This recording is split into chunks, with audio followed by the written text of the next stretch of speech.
Nakumpiska ang 340,000 pesos na halaga ng hinihinalang shabu matapos ang isang anti-illegal drug operation ng mga otoridad sa Cebu.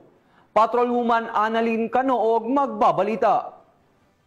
Ng mga operatiba ng Police Station 8, Cebu City Police Office ang 340K na halaga ng shabu sa sinagawang bypass operation noong 31 ng Oktubre sa taong kasalukuyan sa Barangay Pito, Cebu City. Kinilala ni Police Captain Welmer Macasling Castillo, hepe ng naturang istasyon, ang suspect na si Franklin, 38 taong gulang, residente na nabanggit na lugar. Dakong alas 3:20 ng hapon na ikinasang naturang operasyon na humantong sa pagka-aresto sa suspect at pagkasamsam ng 18 pakete na hinalang shabu na may kabuuang timbang na 50 na gramo at may standard drug price 340,000 pesos, leather na pouch at bypass money. Ang suspect ay pansamantalang nakakulong sa custodial facility ng istasyon habang nihahanda ang kaukulang kaso laban sa kanya. Patunay matagumpay ng operasyong ito sa patuloy na kampanya ng pambansang pulisya ng Pilipinas laban sa illegal na droga para sa kapayapaan at kaayusan ng komunidad. Mula dito sa Cebu City, ako yung PNN correspondent,